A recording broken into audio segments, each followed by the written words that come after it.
Right, well, it's done it. This article says that it's crossing 1 billion globally, but other reports that I've seen have stated that it has actually crossed $1 billion globally. Now, this is, of course, the Joker movie, and what I thought I would do today is just go into everything kind of surrounding this film, other movies that dropped around the same time, their budgets, their worldwide totals, things like that, and just, I guess, posit my thoughts on why this movie has been such a monumental success, because it has been. It's been a huge success. Clearly, $1 billion. Not only that, the highest profit for a comic book movie of all time. Again, not highest overall takings, but the highest profit for a comic book movie. And it's crazy. It's amazing. It's right here. I've been saying it for ages and ages and ages. Counter-programming. You must do counter-programming. People need to do counter-programming. This is an example of what I have been saying. Now, I was saying this in relation to King Conan. Have a King Conan movie, things like that. Because it'd be great, have, I don't know, like some big masculine movie. Things, just everything against what we're currently doing at the moment with Hollywood. This is that, basically. It's not, a super masculine movie, but my God, it's definitely counter-programming, and it goes to show exactly why we need to do this more. And hopefully this will be the first of many, but I don't think it will be, because I think, unfortunately, studios will just take from this, we're just going to do villain origin stories. That'll be it. No. Stop it. You need to do counter-programming. All of this agenda-ridden shit, that's why this is done so well, because there isn't really an agenda there. Or there is an agenda, but it's the opposing agenda. And people want to hear this now because they're sick of hearing the current agenda, which you could literally see on the side of a bus. So let's get into it. This is a great article because it breaks down the profits for each kind of party that was involved in this movie. So, against all odds, Warner Brothers and Todd Phillips' R-rated Joker is about to join the $1 billion club. Apparently it has. So just apparently it has. Now, and that was on Thursday. The grosses through Thursday stood at $999.1 million. Now, the subversive R-rated superhero pick starring Joaquin Phoenix is also destined to generate profits of $600 million for Warner Brothers and partners Village Roadshow and Bron. The two partners each have a 25% stake in the film. So, we've got Warner Brothers obviously having presumably a 50% stake in the film, and Village Roadshow and Bron having 25% stake respectively each. So, they're making so much money from this. So much money.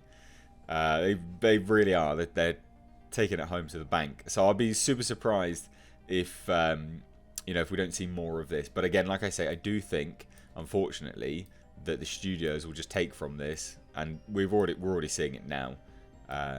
Comments of like a Lex Luthor bloody origin story and things like this. So I definitely think that's what we're going to be seeing, just stupid origin stories.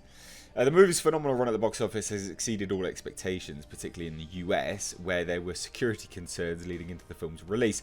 Where was it, ladies and gents? Where were they? There weren't any. Total bollocks. Absolute bollocks. Perpetuated by the media because they didn't want the film to succeed. Why? Because it puts them in a bad light. It is literally everything that they tout against non-stop all day 24/7.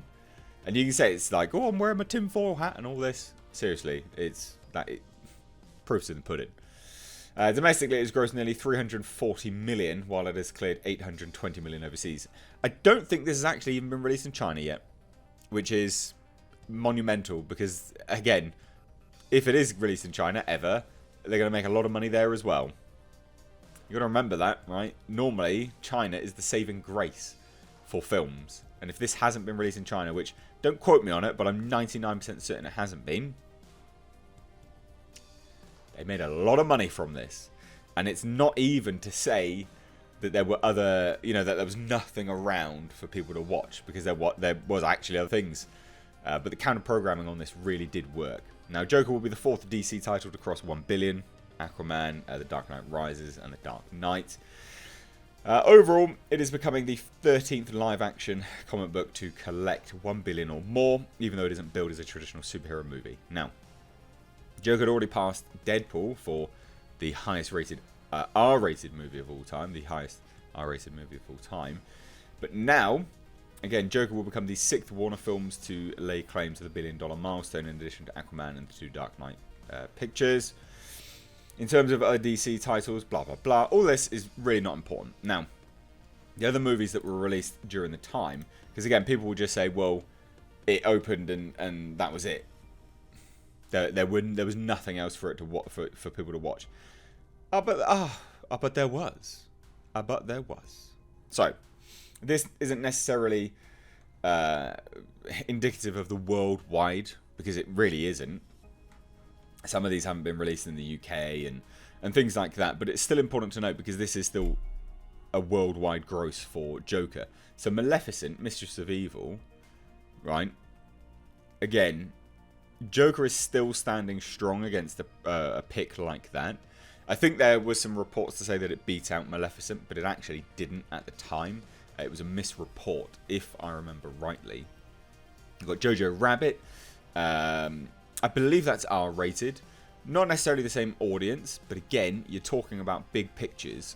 It's not necessarily a big picture, but it's still part of the same audience that would have potentially watched it. It's like an indie project. There's crossover within there. We have Zombieland. Now, this is the one which I thought would have probably cleared up. It was made on a budget of about 40 million, if I remember rightly. I've got the tab open. 40 million. It's only taken 100 million worldwide. And it was opened after Joker. So this is really important, right? All of these movies opened up after Joker, and they're earning less. Now, it's not to say even that there's no money around, because a lot of people, when Avengers Endgame was released, a lot of people had said, oh yeah, but people like go to the movie for like one big movie a year sort of thing because of lack of money and things like that. The proof is here that they definitely do not do that. Avengers Endgame was released, fine, great, took loads of money, like 2 billion or some nonsense like that. And then the Joker released, and people are going out to see it in droves. So it's not even that every other movie is coming out is suffering because of Avengers Endgame. It's that the movies are suffering because they're shit. Or that they're not as good. I've not seen Maleficent. I don't know if it is good. I've not seen Zombieland Double Tap. Unfortunately, I've not had the chance. So I don't know whether they are good or not. But I will say the fact that Joker has taken so much money is a testament to how good it actually is.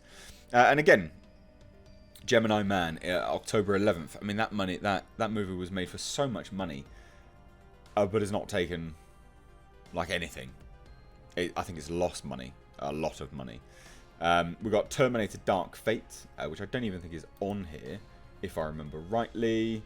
No, because this is going on to like all of the other sort of indie projects and things like that. But Terminator Dark Fate was released on October the 23rd, I believe.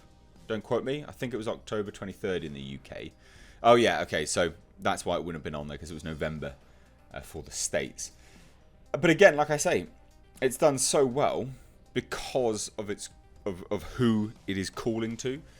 It's calling to everyone that is sick and tired of the current narrative that is being strung along in Hollywood. I don't think that's too much of a stretch to really say. I think counter-programming is absolutely a thing. And outside of the fact that it is a good movie, taste to one side, that's one of the main reasons why it succeeded. Because it is counter-programming, it's good, the narrative itself is way outside of anything that's been pushed recently.